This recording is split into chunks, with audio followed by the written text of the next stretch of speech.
Hey guys! Howdy! My name's Christine. And I'm Monique. Welcome to the Roomies Digest. Hello. Howdy. Hi, guys. My name's Christine. Hey, y'all. What are we doing today? Great question. We're doing the Can't Say We Didn't Try tag, and we were tagged by our good friend Kirsten from Kirsten's Corner. And today we're going to be doing that tag. Yes. So without further ado, let's get started.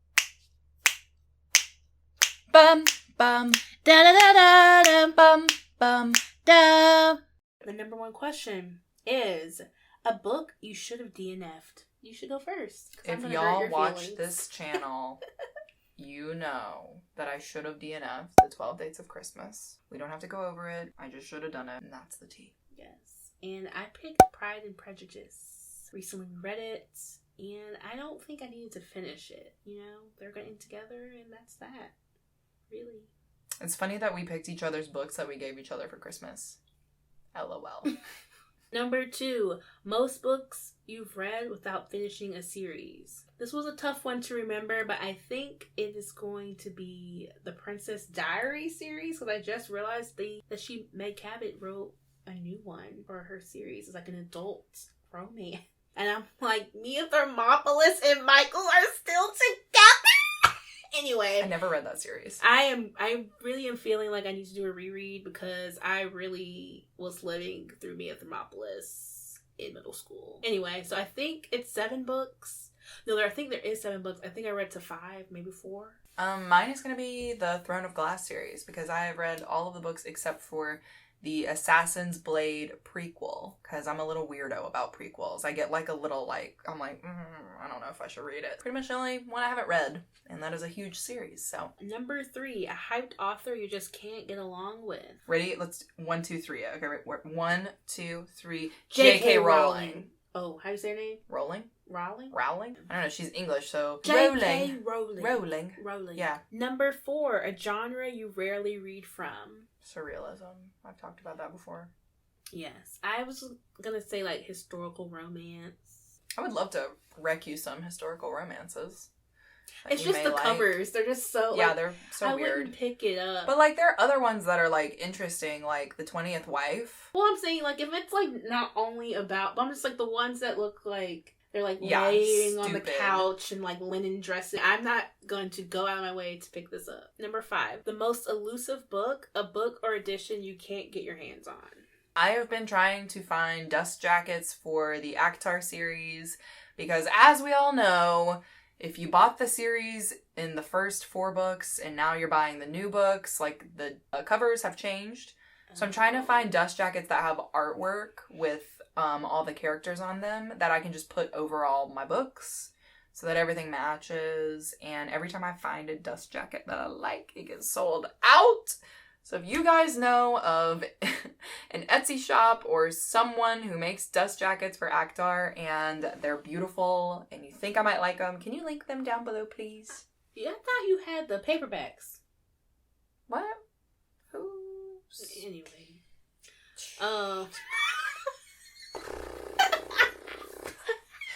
Remember that conversation we had? How I wasn't gonna buy a dust jacket? Okay, well, she's looking for dust jackets for her paperback novels. Anyway. Exposure! I was looking to buy the Leviathan Wakes book because I love The Expanse. I don't know how many times I'm going to say that on this channel. The show, I haven't read the actual book, so I hope the book holds up. But I was looking to buy the hardcover version because I was like, this is a collector's item. I want it. But it was sold out. I had to wait weeks for the paperback, so I would like to get the hardback one day, maybe get some sprayed edges, you know. What does that look like? I'll have to put it up somewhere around us, but I don't even know what that looks like. Well, like, I think you get the hardcover, which will just be like the cover of it, and then you go to someone and they can spray the edges for you. So I'm thinking they might do like what color? I'm thinking they might do the pink because there's like pink in it. Mm-hmm. So wow. I really would like that. Okay, so you guys are seeing our inner desires here on our booktube. Number 6 is a book or an author who keeps getting recommended to you, but you know you won't enjoy it. The I was gonna say Sarah J. Maas, but I am reading it I'm giving her a chance in a couple of days, like soon this month. So I might like her. I just don't think I will. This will be the tried and true test of your fantasy, loving abilities, because I feel like if you're gonna love a fantasy, this is like the basic B1. No offense to you guys. I think the last fantasy I really was gung-ho about, I'm not even that gung-ho about Children of Blood and Bone. Maybe because I'm older now. Yeah. But I think the last one I was really obsessed with was Twilight. Which is like YA. Isn't ACOTAR YA? I guess, yeah, the first ones are. I don't know, but there's like some scenes in there. I'm like, this is not good. So maybe it's not YA. Maybe I will like this it. Is not. I would never let my child read it. Yeah, and then I just don't know about this. I probably would like them, but I don't know. My answer to this is going to be Cassandra Clare. I think you would like Cassandra Clare, though. I don't know. It just depends. Like, I don't know if it's going to be one of those things where, like, I would have liked it when I was younger, and now that I'm older, I might not like it. You know what I mean? I just don't know. So, I'm going to get to Cassandra Clare, and we will see. I have the 3 books on the shelf. I don't know. I got to do research. I think those are book 1s of The Mortal Instruments, but then there's, like, other series. Like, I think Nitty and someone... Nitty is not series, so shut up. Yeah, I'll have to consult Nitty. I'll have to consult Mare. Yeah, they said Infernal Devices. I don't know. I don't know anything about this universe. I'm going to have to consult the professionals, yes. But I don't think I would like it. Like, I'm definitely don't want to read Throne of Glass. Like, oh, I would never rec that to you. Like, I don't think I'll like it. I'm only reading ACOTAR. I don't rec Throne of Glass to many people. Like, when I find someone who likes Throne of Glass, I'm like, can we make a club? Because there's only 2 of us. Or, like, anything, like, high fantasy. But anyway, that's not news. Yeah. Number 7, a book which has a better cover in a different language. I couldn't think of anything. I have seen Harry Potters that are in Chinese, and those covers are so cool. Like, they're so cool. So I almost was like, but then I said, don't know Chinese. And I couldn't think of anything. I was just like, do I even like books that much to like? Yeah, I'm just like, once I read it, I'm kind of done with it. Yeah. Okay, number 8, a book you've only seen the movie TV adaptation of.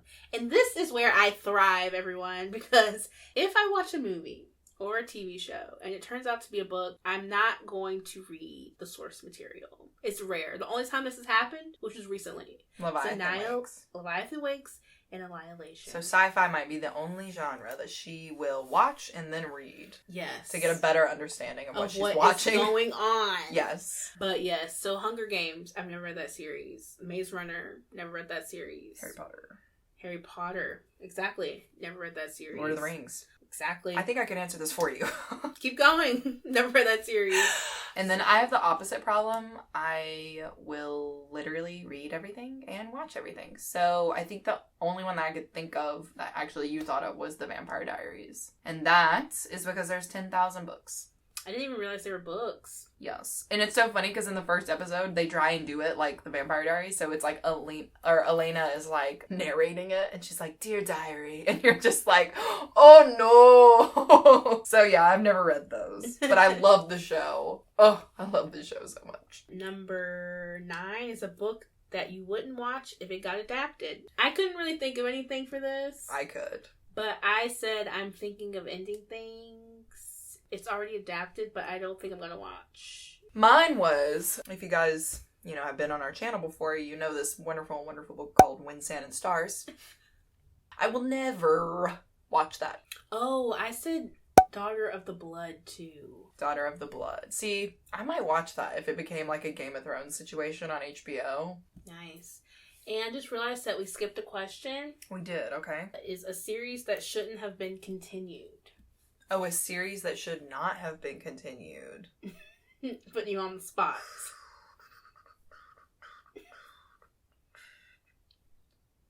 I'm going to go ahead and be honest and say, because I have been spared, the Divergent series. And I assume she's gonna also agree, so. That's a perfect one, because I'm like looking at Siege and Storm over there, and I'm like, but the end of that series is good. Like, the end of the Grishaverse is good, so I can't say that. Yeah, Divergent. Wow. Divergent was a great book. I didn't mind Insurgent, but apparently it went off the rails for Allegiant, and I never experienced that pain. I think that's probably... A lot of people say she should just stop Divergent. She really should have. Like, it was just such a genius idea. And I think about that still to this day. I think I blocked it from my memory, truly. Like, wow. Alright, and then finally, the one we prepared for was a trope that puts you off picking up a book. I was like, pretty much anything that starts off with a fairy tale retelling, I'm just already rolling my eyeballs. Like, Akatar. Yeah, I'm like, oh my goodness, like a Cinderella trope. I don't need to be saved. I don't care. I mean, it just has to be something that's like really good. Like I've never, like if it's like a Shakespeare kind of thing, because I don't read a lot of that, so maybe the idea is new to me. Like if it's a new story plot to me, I will give a retelling a chance. But no, I'm not gonna read a freaking modern version of Pride and Prejudice flipped, gender swapped, or whatever. Also, Pride and Prejudice zombies. Yeah, like I just no, it's not for me. And then Christine found this thing. I was like, yes, and I'm like, this is definitely me. A pseudo European medieval setting. Yeah. Yes. Like movies like that, plots, anything with that kind of plot, unless it's a fun video game called Assassin's Creed. And that's like different. Because it's time traveling and stuff. But like 17th century European royalty, any of that, you're not into it. For sure not. Mine was the black and white morality theme, which basically is just like you have one character that is the good character, never does anything wrong. Like they are good to the bone. And then you have the bad character and like they're bad to the bone. They never do anything good. Bad to the bone. Yeah, bad to the bone.